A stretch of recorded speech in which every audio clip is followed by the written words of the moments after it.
Subscribe to our YouTube channel and press the bell icon to get the latest updates.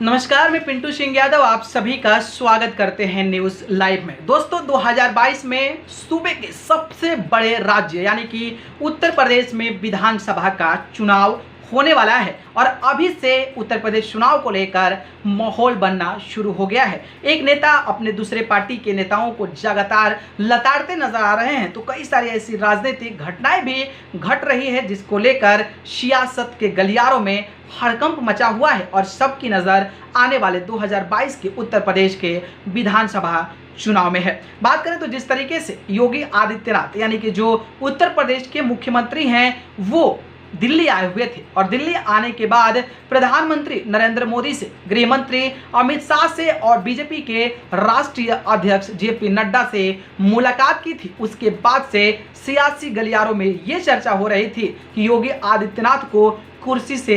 हटाया जा सकता है, योगी आदित्यनाथ का कुर्सी खतरे में है। लेकिन अब ये बात कहीं ना कहीं स्थिति जो है वो सही होती नजर आ रही है। अब कहा जा रहा है कि मुख्यमंत्री योगी आदित्यनाथ के ही चेहरे पर चुनाव लड़ा जाएगा। खैर जो भी है, उनके जो विरोधी होते हैं वो लगातार कटाक्ष करते नजर आते हैं और इन विरोधियों में सबसे ज़्यादा जो कटाक्ष करते नजर आते हैं वो हैं बहुजन समाज पार्टी के सांसद,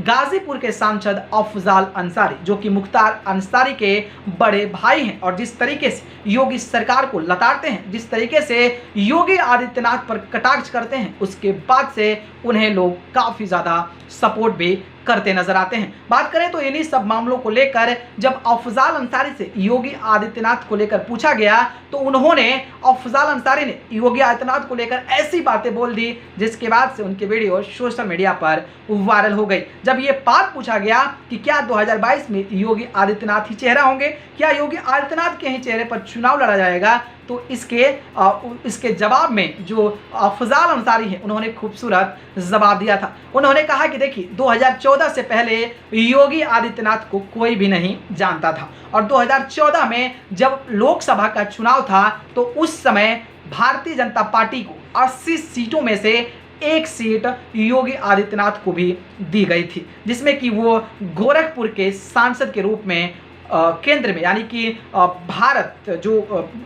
का केंद्र सरकार है उसमें वो सम्मिलित हुए एज अ सांसद के तौर पर। तो उसके बाद भी जब केंद्र में मोदी की सरकार बने तो उनको कोई पूछने वाला नहीं था, उनको कोई कैबिनेट मंत्री नहीं बनाया गया, उनको कोई राज्य मंत्री नहीं बनाया गया, ना ही उनको कोई म्युनिसिपल कॉरपोरेशन का कोई ऐसा अहम जिम्मेदारी दिया गया और बस वो एक सांसद के तौर पर, गोरखपुर के सांसद के तौर पर काम कर रहे थे। उनको कोई भी नहीं जानता था और कोई भी नहीं पहचानता था। जब 2017 का विधानसभा चुनाव हुआ जिसमें कि भारतीय जनता पार्टी ने काफ़ी ज़्यादा बहुमत के साथ वहां पर सरकार बनाई और सरकार बनाने के बाद जब सीएम दौर की होड़ बढ़ी तो उस दौरान भी मुख्यमंत्री योगी आदित्यनाथ को लेकर कोई भी चर्चा नहीं थी, ना ही उससे पहले चर्चा थी कि इनके चेहरे पर चुनाव लड़ा जाएगा। वो सब जो भारतीय जनता पार्टी थी वो दलितों को, पिछड़े जातियों को, छोटे जातियों को गुमराह करके भारतीय जनता पार्टी ने उत्तर प्रदेश में चुनाव जीता था, जिसको लेकर उन्होंने कहा था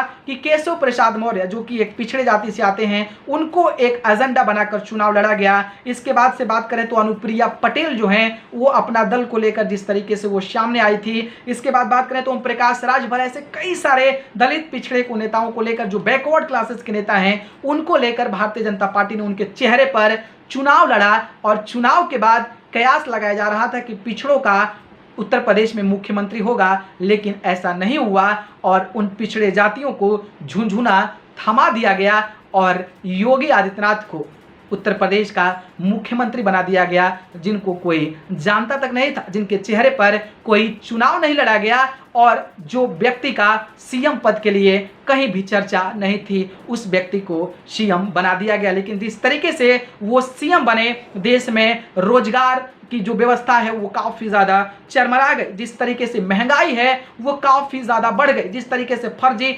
एनकाउंटर किए गए वो आपके सामने है, और जिस तरीके से फ्रॉड तरीके से गलत लोगों को फंसाया जा रहा है वो भी अपने भाई का एग्जाम्पल देकर उन्होंने बताया। तो आप इसी से अंदाज़ा लगाइए कि अफजाल अंसारी का, मुख्तार अंसारी को लेकर, जो योगी आदित्यनाथ है उनको लेकर कितना ज़्यादा गुस्सा है, और उनका यही कहना है कि इस बार के 2022 के चुनाव में कोई अधिकारी पेपर जांच नहीं करेंगे, बल्कि जनता पेपर जांच करेगी, और जनता जो है योगी आदित्यनाथ को यानी कि भारतीय जनता पार्टी को 100 अंकों के साथ नीचे गिरा देगी, और आने वाले समय में पिछड़ों, वंचितों और जो समुदाय हैं उनकी सरकार बनेगी। तो ये अफजाल अंसारी का ओवरऑल योगी सरकार को लेकर रिएक्शन था। बाकी आपकी क्या राय है कमेंट बॉक्स के जरिए बताइए। वीडियो पसंद आए तो लाइक कमेंट शेयर करिए, और चैनल को पसंद करते हैं तो सब्सक्राइब कर जरूर जुड़िए। अगर आप मुझसे जुड़ना चाहते हैं तो आप मुझे फेसबुक, इंस्टाग्राम, ट्विटर पर जाइए, पिंटू सिंह यादव सर्च कर जरूर जुड़िए, नहीं तो डिस्क्रिप्शन में लिंक है, वहां से जाकर आप मुझे फॉलो कर सकते हैं। आप सभी को बहुत बहुत धन्यवाद। नमस्कार।